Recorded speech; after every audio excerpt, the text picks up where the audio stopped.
Hi, I'm David with DroneSense, and today I'm going to walk you through creating a maintenance schedule in the DroneSense web platform. In a prior video, I talked about how to create a maintenance procedure. As we discussed in the prior video, maintenance is broken down into two primary categories: building the procedure and then executing the maintenance schedule. So today we're going to discuss creating that maintenance schedule.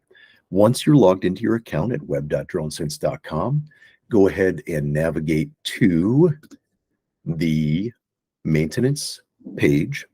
From here, we have two choices. We can click on schedules and create new schedule, or I can click add new maintenance and a maintenance schedule. So from here, we're going to go ahead and select what we want to call it. We're going to say monthly inspection. We always have to select a team, and this is really going to depend upon your organization and your agency. In this case, I'm going to go ahead and select all. Now we're going to select who is going to perform the maintenance. So I'm going to go ahead and select myself, as this drone is assigned to me. Now we get to select the trigger. What is going to, again, trigger this maintenance schedule to be completed? We are going to use calendar. In this case, I've called it a monthly inspection, so that makes good sense. And we're going to say once a month is when we want to do this. Let's go ahead and use today as the start date for the schedule. And finally, I want to select what type of maintenance this is. In this case, it's a drone. Now, I want to select the procedure. So I'm going to find David's M3T monthly inspection. This is a previous procedure that I built. We're going to save that. And then finally, I can select the hardware to conduct this procedure on. And again, you can select one piece of hardware or multiple pieces of hardware. But in this case, we're going to go ahead and scroll down.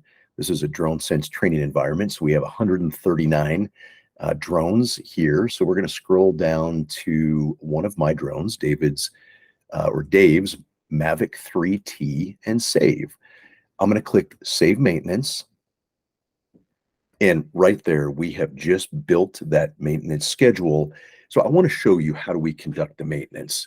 So from this page, once you've selected the schedule, we are going to come in and just click on Schedule Instances, and it indicates it's not completed.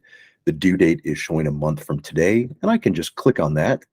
And this is where I can come through and complete this schedule. Once you've done all of that, you can enter notes and save it, and that is going to now show that the inspection has been completed. I do want to point out one additional thing in terms of notifications. So if you are an administrator within the DroneSense platform, you have the ability to do this. You can click on Admin, Notifications, and we're going to scroll down to Maintenance. Here is where you can really set up how you want to receive those maintenance notifications. Again, we've got calendar maintenance, flight count, flight hour, battery cycle. In this case, we have it set up that we want to start receiving notifications 2 weeks prior and then 2 weeks after. And whomever is included in this list of email notifications is going to receive the details as you have specified in this as well. You can include the supervisor if that's specified. You can also do a instant email, which I've selected here, or you can include this in the overall roll-up email schedule that you create for your DroneSense account. This is, again, a really short video, just trying to provide some basic information on how to create a maintenance schedule in DroneSense. As always, if you have any questions, feel free to reach out to the DroneSense support and customer service teams. Thanks so much and stay safe.